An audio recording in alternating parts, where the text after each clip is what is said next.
See, we have already studied these three trigonometric identities in the previous video, and now we will see how these are going to be used in the problems. Okay, now see, the question will be asked like this: if sine theta is equal to 3 by 5, if sine theta is equal to 3 by 5, then find the value of cos theta. Then find the value of cos theta using trigonometric identities. Using trigonometric identities. Using trigonometric identities. See, we have see before learning trigonometric identities, how we have to how we're gonna do this problem is that by using the triangle method, right? See, I'll tell that method first, then we'll come to this method. Okay, now see, if sine theta is equal to 3 by 5, then we will compare with the actual definition of sine theta, because we know that from SOHCAHTOA sine theta is equal to opposite by hypotenuse, and we'll draw the triangle, and we'll put opposite as 3 and hypotenuse as 5, since because sine theta is equal to 3 by 5, and we know that sine is nothing but opposite by hypotenuse.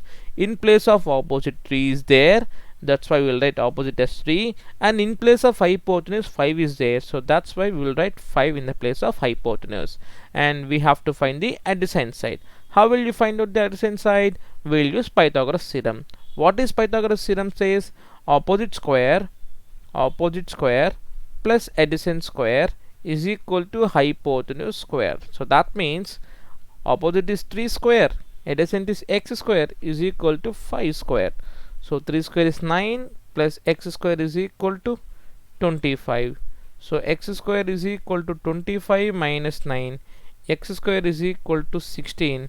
Therefore x is equal to root 16, that is equal to 4. So we got the adjacent side as 4.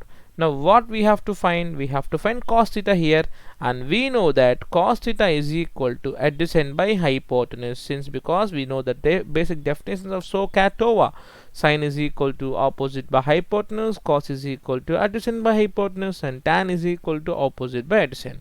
So therefore cos is equal to adjacent by hypotenuse, and adjacent is 4, hypotenuse is 5.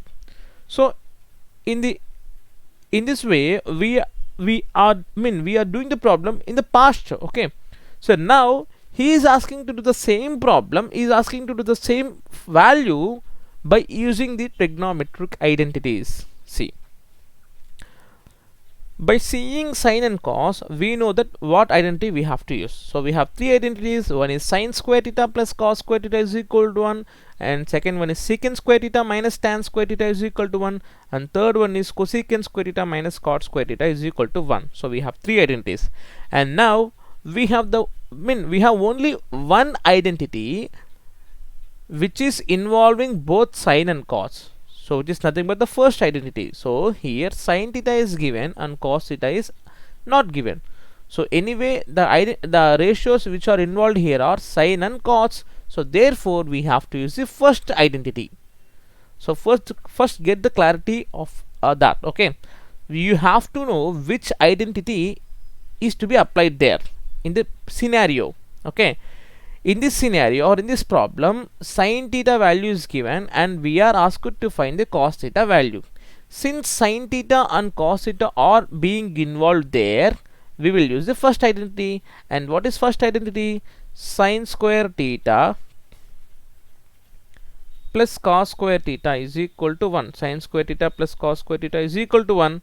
So we know the sine theta value is 3 by 5. So 3 by 5 whole square plus cos square theta is equal to 1. So what is 3 by 5 whole square? 3 square is 9, 5 square is 25, plus cos square theta is equal to 1. So therefore we need to find cos square theta. We have to send this 9 by 25 to the RHS. Okay, so cos square theta is equal to 1 minus 9 by 25.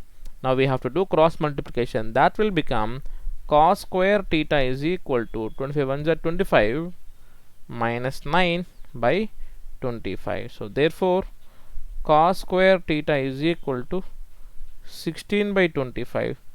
That means cos theta is equal to square root of 16 by 25. So that is equal to 4 by 5. That is equal to 4 by 5. So in this way, using trigonometric identities, we can find the value of the cos theta, right? In a similar way, he may ask to find the value of secant theta on other ratios also. See, if cos theta is if cos theta is known, then we can find secant theta in a very easy manner. So secant theta is nothing but reciprocal of cos, so it will become 5 by 4.